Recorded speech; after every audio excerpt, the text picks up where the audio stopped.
Hello friends, आज हम लोग फिर से समीक्षा अधिकारी के कुछ क्वेश्चंस करने जा रहे हैं। समीक्षा अधिकारी बनने के लिए जो एग्जाम होना है उसमें ये कुछ क्वेश्चन आ सकते हैं। प्रीवियस ईयर के क्वेश्चन है।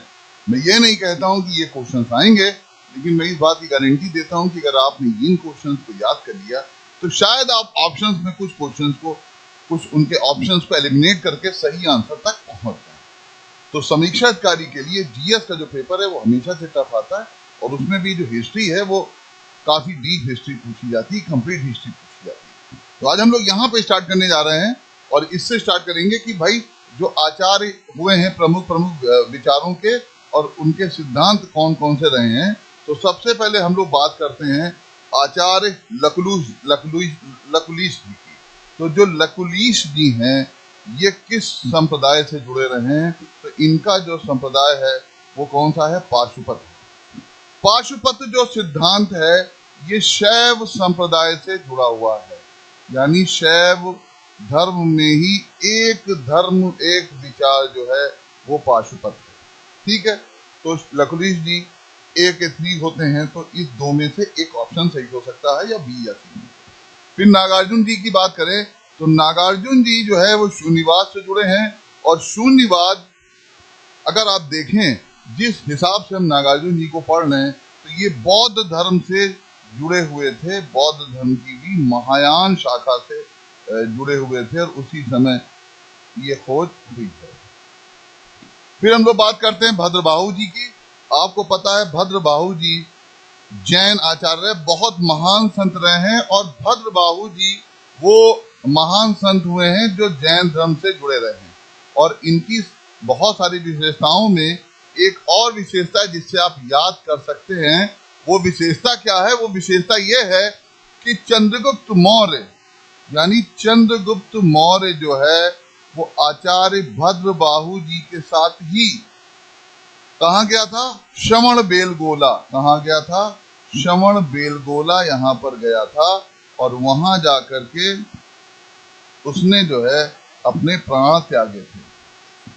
और सबसे बड़ी बात यह है कि चंद्रगुप्त मौर्य जो था उसने बाद में जैन धर्म स्वीकार कर लिया था, जो कि पहले एक शैव मतानुयायी हुआ करता था। ये क्वेश्चन आपके दिमाग में फिक्स हो जाना चाहिए।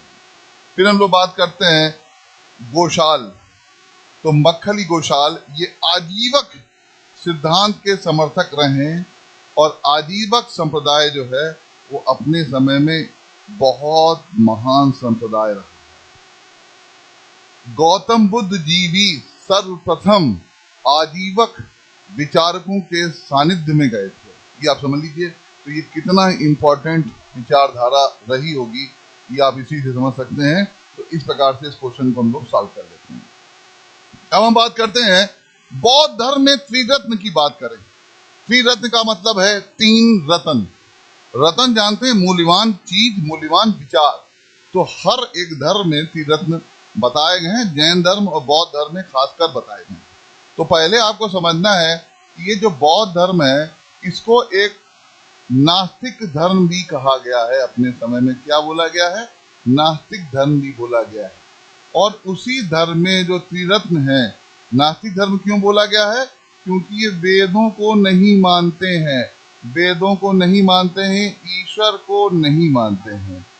ठीक है, पुनर्जन्म में इनका विश्वास उस हिसाब से नहीं है। तो ये कुल मिलाकर के नास्तिक धर्म कहे जाते हैं। और उसमें त्रिरत्न में सबसे इंपॉर्टेंट चीज क्या है? बुद्धम शरणम गच्छामि, धम्मम शरणम गच्छामि और संघम शरणम गच्छामि। यानी महात्मा बुद्ध जी के इस त्रिरत्न में तीनों जो विचार हैं, बुद्ध की शरण में जाइए, धम्म की शरण में जाइए और संघ की शरण में जाइए, ये पॉइंट आपको त्रिरत्न की ओर ले जाता है। जो त्रिपिटक है ये क्या है? ये साहित्य है। बौद्ध साहित्य को 3 पिटकों में बांटा गया है, यानी 3 टोकरियों में बांटा गया। पिटक का मतलब होता है टोकरी, तो 3 टोकरियों में बांटा गया है, शुद्ध पिटक, विनय पिटक और अभिदम्भ पिटक। लेकिन जहाँ त्रिरत्न का सवाल है वहां पे ये 3 चीजें इंपॉर्टेंट हैं। इस हिसाब से ये क्वेश्चन बहुत इंपॉर्टेंट यहाँ पे हो जाता है। फिर हम लोग आगे बढ़ते हैं और इसमें अभिलेखों और शासकों को जोड़ा गया। तो ये जो अभिलेख हैं ये उस समय के विज्ञापन का एक जरिया भी है। किसका जरिया है? विज्ञापन का जरिया है। अपनी बात लोगों तक कैसे पहुंचाई जाएगी ये यहाँ पे देखने को मिलता है। विज्ञापन के जरिए ये अपनी बात पहुंचा रहे हैं। दूसरी क्या है? ये राज की आज्ञाएं भी हैं, यानी राजा की आज्ञा भी हैं। ये भी आप समझ सकते हैं। संविधान जैसे आज है, उस समय संविधान इस प्रकार से लिखित नहीं है, तो राज्य की आज्ञाओं में है। तो अब कौन कौन से शासक अपने समय में कौन कौन से अभिलेखों को स्थापित कराते हैं, उसमें से कुछ यहाँ पे दिए गए जिसको हम डिस्कस करेंगे। सबसे पहले नासिक। तो नासिक जो अभिलेख है ये गौतमी पुत्र शातकर्णी का है। गौतमी पुत्र शातकर्णी। तो आप कहेंगे सर ये जो गौतमी पुत्र शातकर्णी है ये किस वंश के हैं? इनके वंश का नाम क्या है? तो इनके वंश का नाम हो गया सातवाहन, यानी ये सातवाहन वंश से संबंधित हैं, जो कि मौर्योत्तर काल में आता है। यानी मौर्यों का जो पहला शासन है उसके बाद जो वंश आता है उसमें सातवाहन भी एक है। सातवाहन, शुंग, ये सब वो वंश हैं जो ब्राह्मण वंश हुए हैं, और उन्हीं के समय में ये कुछ शासक हुए जिन्होंने गौतमी पुत्र शातकर्णी, यानी गौतमी पुत्र जो है माता का नाम है, यानी ये वो वंश है जो अपनी माता के नामों के लिए भी विख्यात है। तो आपको कई सारे क्वेश्चन यहाँ से मिल जाएंगे।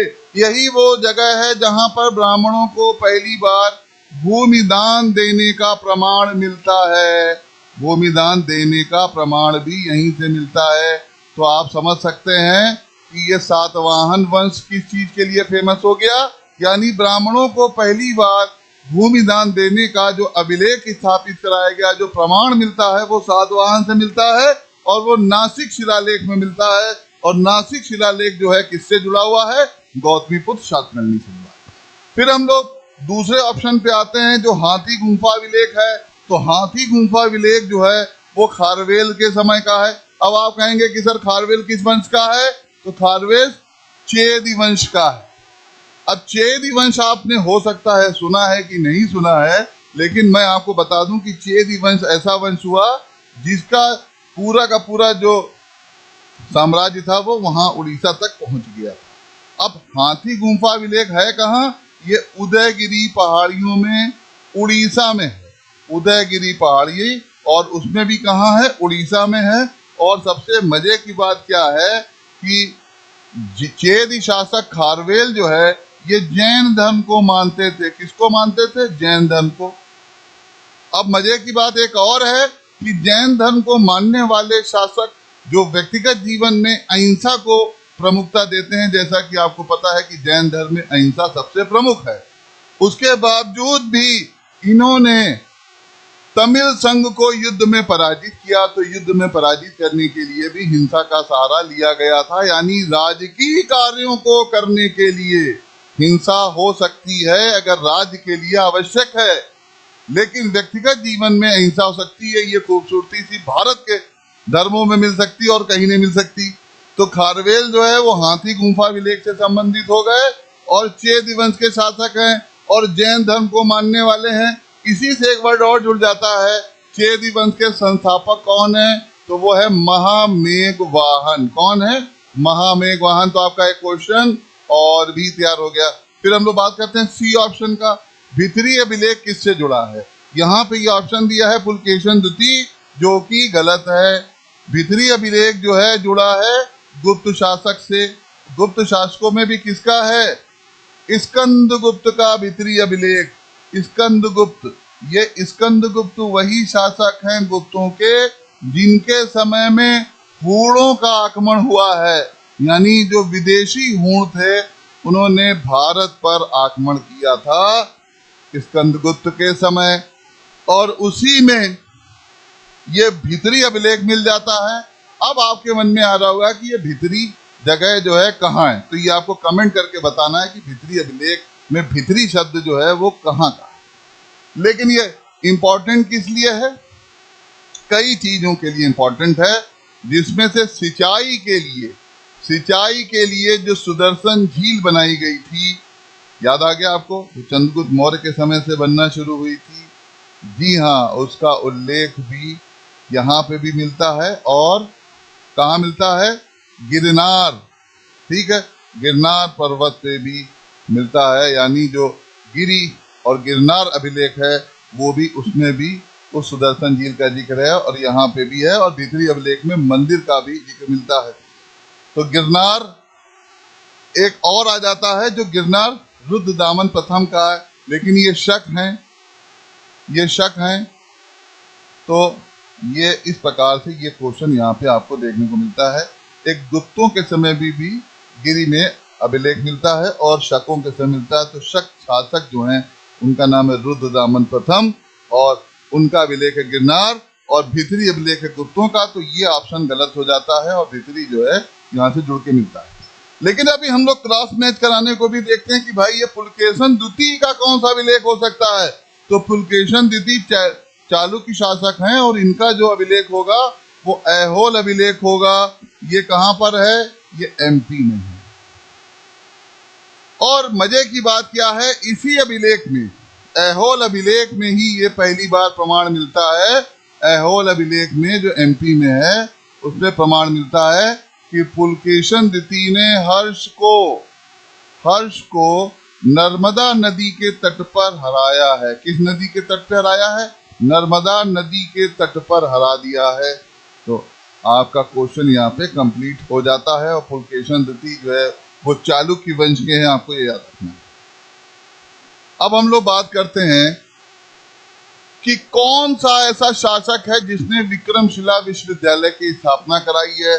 क्योंकि ये गोपाल, देवपाल, महीपाल, धर्मपाल, कई सारे नाम दिए गए, तो ये क्लियर हो गया कि भाई ये जो है ये पाल वंश से जुड़ा हुआ है। और आपको पता है पाल वंश का संस्थापक गोपाल है और ये बौद्ध धर्म को मानने वाली शाखा है। लेकिन यहाँ पर जब बात हो रही है विक्रमशिला विश्वविद्यालय की, तो इसकी स्थापना जो है वो धर्मपाल ने कराई है। तो जब धर्मपाल ने कराई है तो आपको ये समझ में आ जाना चाहिए कि इसमें शिक्षा का प्रमुख बिंदु जो है वो कहीं ना कहीं बौद्ध शिक्षा ही है। लेकिन इसका मतलब ये नहीं कि अन्य शिक्षा नहीं दी जाती थी, लेकिन बौद्ध धर्म की शिक्षा के केंद्र के रूप में भी ये है। ये आपका आंसर डी यहाँ पे सही हो जाता है।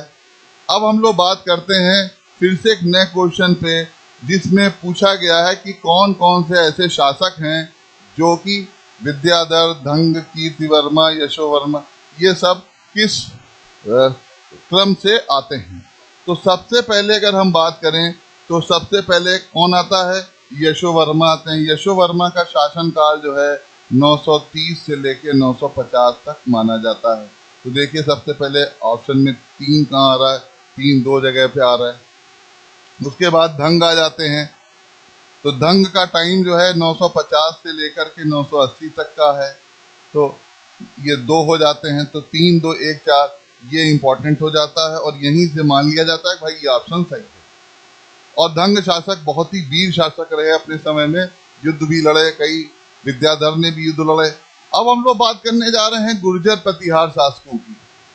तो पहले आपको ये समझना है कि गुर्जर प्रतिहार शासक जो हैं ये क्या हैं? ये राजपूत हैं। क्या हैं? राजपूत हैं। लेकिन अभी भी एक बात आपको जाननी है कि राजपूत और क्षत्रिय 2 अलग अलग शब्द यूज होते हैं।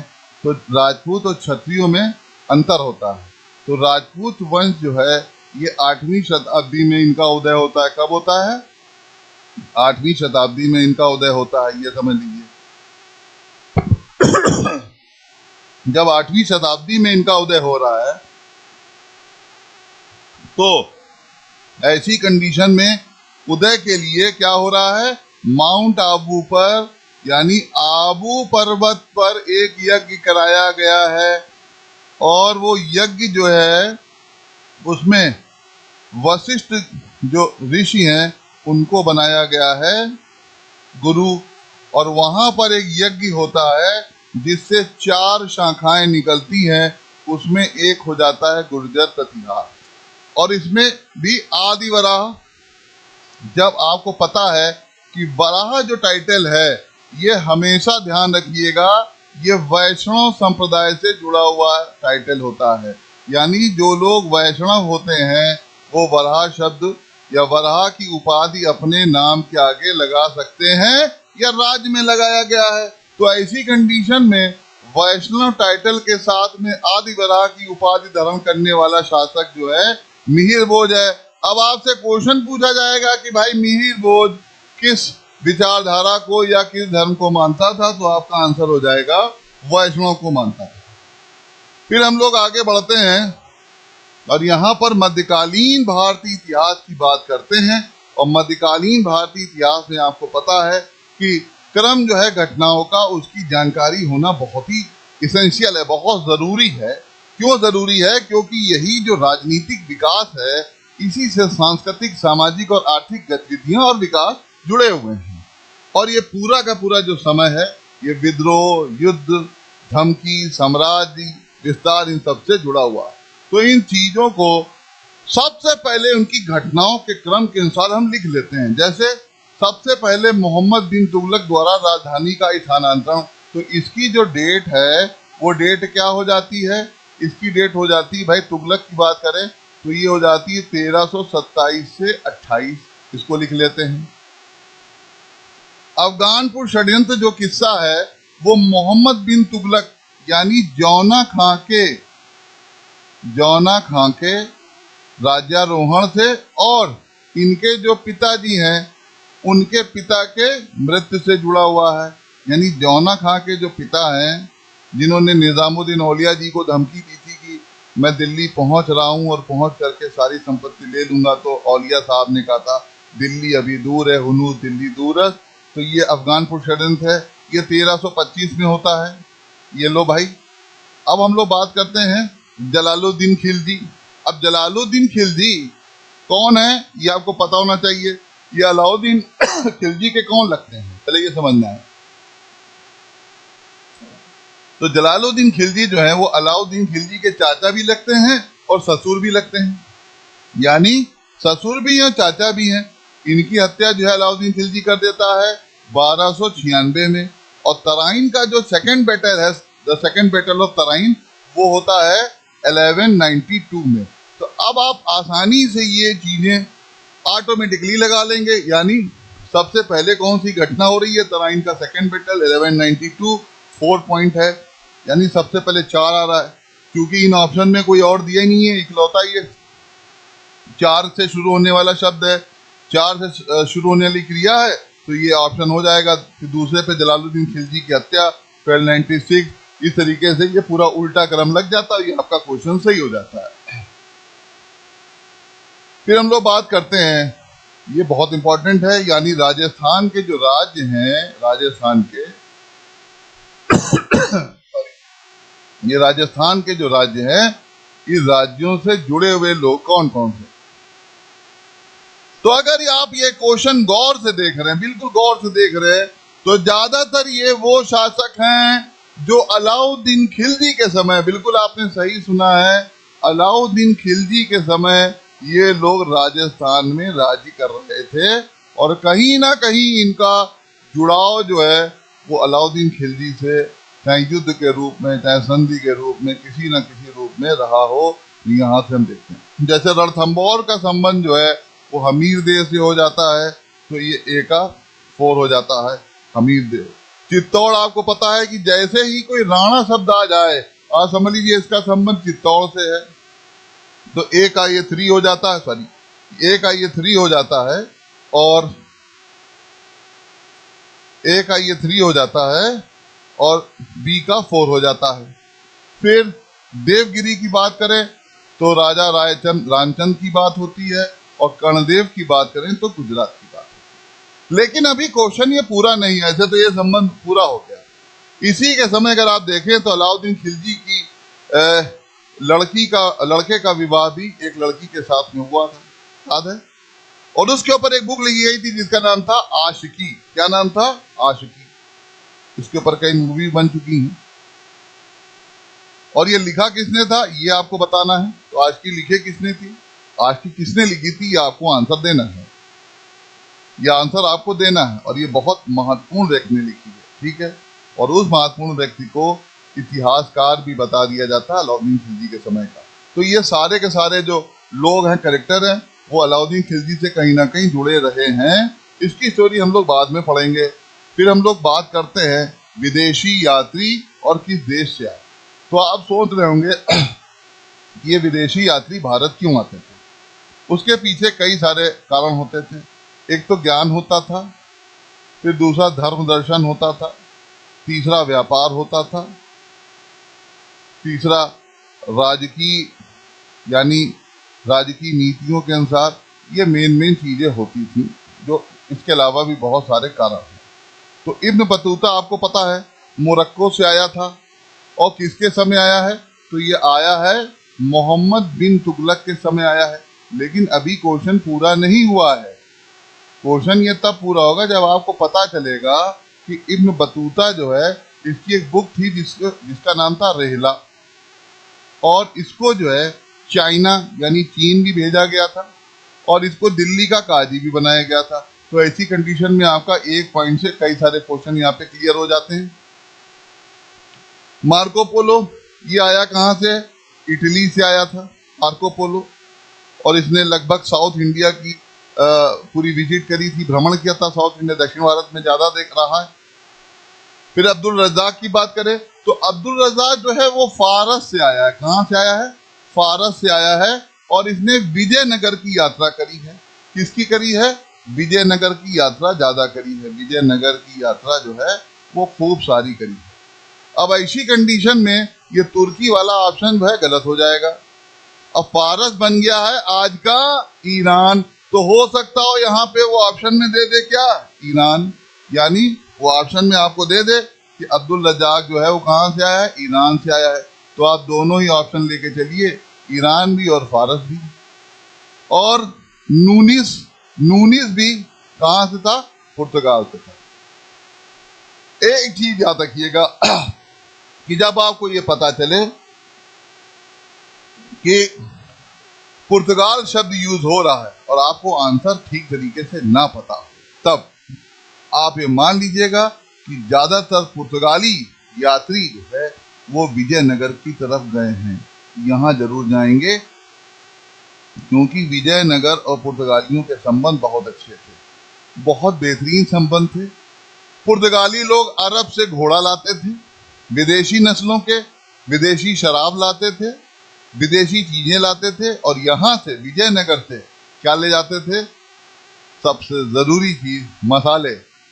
और मसालों के साथ में वो बहुत सारे सिल्क, सूती कपड़े, बहुत सारी चीजें अपने देश में ले जाते थे। और तो और भारत में विजयनगर ही जो था वो पुर्तगालियों का सही मायने में संरक्षण करता था। और आप इस चीज से पता लगा सकते हैं, आंसर आपको देना पड़ेगा कि पुर्तगालियों ने किसको हरा करके गोवा जीता था 1510 में। उसके पीछे क्या कहानी थी आप मुझे कमेंट में करके बताएंगे। अब हम लोग बात करते हैं दीवाने अमीर को ही।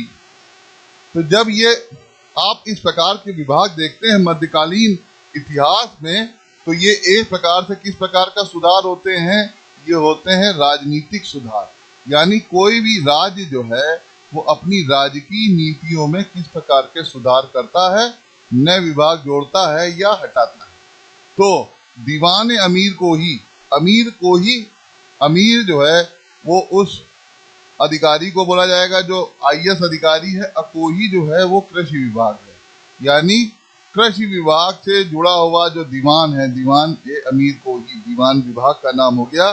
तो किस शासक ने इसकी स्थापना की है, तो वो शासक है मोहम्मद बिन तुगलक ने। मोहम्मद बिन तुगलक ने दीवाने अमीर कोही की स्थापना की थी ताकि कृषि विभाग में यानी कृषि में सुधार लाया जा सके। और इसी के बाद उसने क्या किया था, दोआब में कर वृद्धि कर दी थी। दोआब जो क्षेत्र था वहां पर कर वृद्धि कर दी थी, लेकिन कर वृद्धि करने के बाद वहां पे पड़ गया अकाल, जिसके कारण कर जो वृद्धि हुई थी वो तो नुकसान में गई कि किसानों का शोषण हुआ अलग तरीके से। फिर हम लोग आगे की तरफ बढ़ेंगे और ये देखेंगे कि कौन सा क्वेश्चन आ जाता है। ये देखिए प्रमुख सांस्कृतिक क्वेश्चन आ जाता है कि किस चिश्ती संत को चिराग दिल्ली कहा गया। तो तो एक चीज तो क्लियर हो गई कि ये जो सिलसिला है, यानी जो सूफी लोग हैं, इनकी विचारधारा वाले बिंदु को, यानी इनकी जो विचारधारा है, जो शाखाएं हैं, वो उन शाखाओं को बोला जाता है क्या? सिलसिला। क्या बोलते हैं? सिलसिला बोलते हैं। तो जैसे कोई संत किसी विचारधारा का है तो माना जाएगा भाई किस सिलसिले का है, तो वो सिलसिला क्या हो गया? चिश्ती सिलसिला हो गया। और जो चिश्ती सिलसिला है, ये भारत का सबसे पहला सिलसिला है, यानी भारत में इस्लामिक विचारधारा की ही एक उपशाखा की बात कर रहे हैं, जो सूफियों के भक्ति के रूप में प्रसिद्ध थी, जिन्हें सिलसिला कहा जाता है। वो सबसे पहली जो शाखा थी, सबसे पहला जो सिलसिला था, वो कौन सा था? चिश्ती था। और इसकी स्थापना जो है भारत में मोइनुद्दीन चिश्ती साहब ने की थी, जिनको ख्वाजा गरीब नवाज भी कहा जाता है। और इनकी जो दरगाह है वो अजमेर में है, इनको ख्वाजा गरीब नवाज भी कहते हैं। और इनकी जो दरगाह है वो कहाँ पर है? अजमेर में है। और कहा यह जाता है कि इनकी जो ये दरगाह है, इसको बनाने का जो श्रेय है वो जाता है इल्तुतमिश को। ठीक है। फिर एक है फरीदुद्दीन गंज शकर, इनके जो टाइटल था गंज शकर, ये थे। ये भी चिश्ती सिलसिले के बहुत प्रमुख शासक थे और संत थे। और इनको जो है बाबा फरीद के नाम से भी जानते हैं, जो कि पाकिस्तान में इनकी दरगाह है, बाबा फरीद। और मजे की बात आप समझ लीजिए, बहुत इंपॉर्टेंट बात है। वो इंपॉर्टेंट बात क्या है?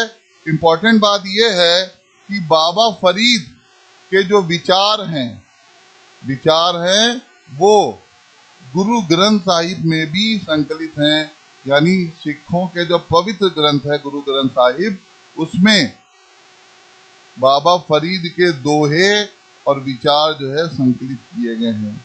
अब हम बात करते हैं निजामुद्दीन औलिया साहब।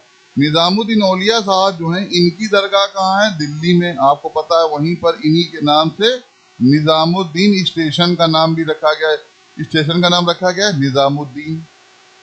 और अब आते हैं चिराग दिल्ली। तो नासिरुद्दीन साहब जो थे, जो कि बलबन से कहीं ना कहीं बलबन के समय हुए, इनसे जुड़े हुए थे, और इनको ही चिराग दिल्ली कहा जाता है, यानी डी ऑप्शन जो है वो सही है। और निजामुद्दीन औलिया साहब दिल्ली में थे। तो ये अलग अलग उपाधियां हैं। इनको बोला जाता था महबूब ए इलाही। महबूब ए इलाही ये किसका टाइटल है? ये है निजामुद्दीन औलिया साहब का टाइटल है। और चिराग दिल्ली का टाइटल जो है वो नासिरुद्दीन साहब के समय का है। ये सभी संत जो है वो चिश्ती सिलसिले के हैं। फिर हम लोग आगे बढ़ते हैं। शाहरुख नाम का चांदी का सिक्का जो है वो किसने चलाया?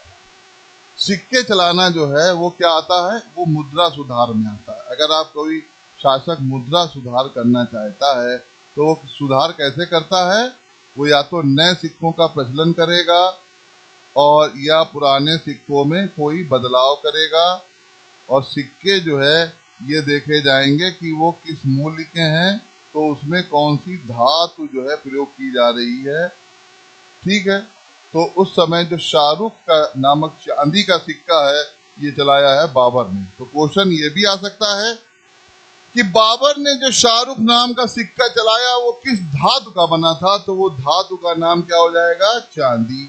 यह आपका आंसर यहाँ से सही हो सकता है। अकबर ने भी बहुत सारे सिक्के चलाए थे। बहलोली सिक्का अकबर के समय तक चल रहा था, जलाली था, बहुत सारे थे, चौकोर, गोल, अलग अलग प्रकार के सिक्के थे। अब हम बात करते हैं आधुनिक भारतीय इतिहास में, जिसमें ये विद्रोह पूछे गए। विद्रोह का मतलब होता है सशस्त्र क्रांति, यानी विद्रोह जो है वो हमेशा शस्त्र के साथ ही होगा। तो अहोम आपको पता है 1828 में हुआ था और इसके नेतृत्व करते थे गोमधर कुंवर। ये इनके जो है प्रमुख नेता थे। और कोल आपको पता है नागपुर में हुआ था 1831-1832 में।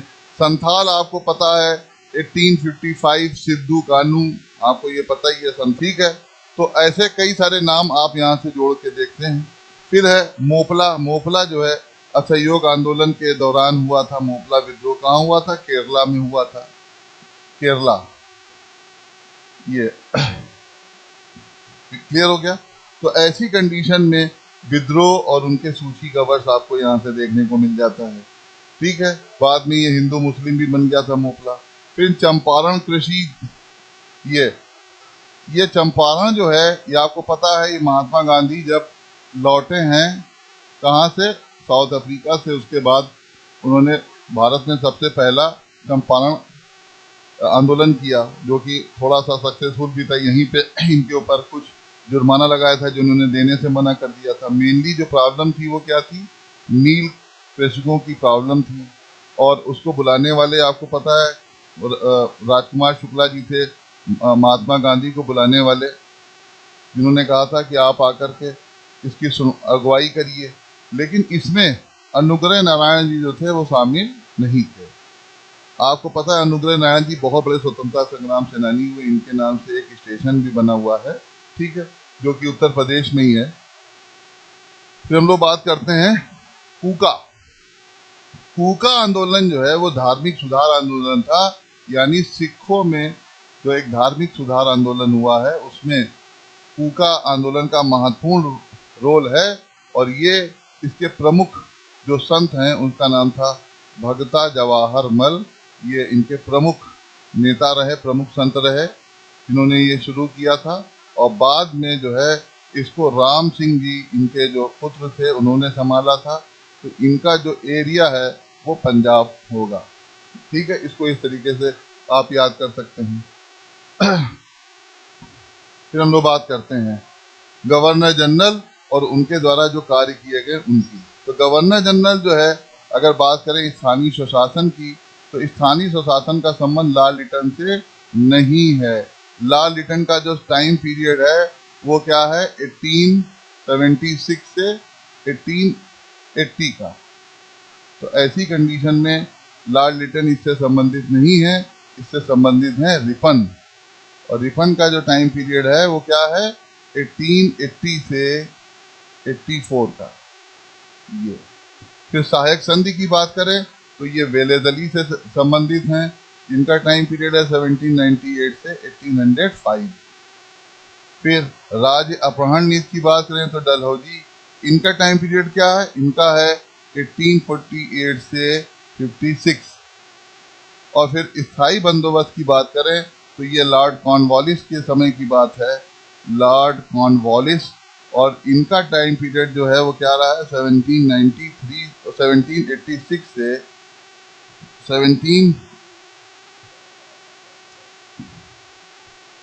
1786 से 1903, यहाँ तक का इनका समय लॉर्ड कॉर्नवालिस का रहा है। और इनकी कब्र जो है वो कहाँ है लॉर्ड कॉर्नवालिस की?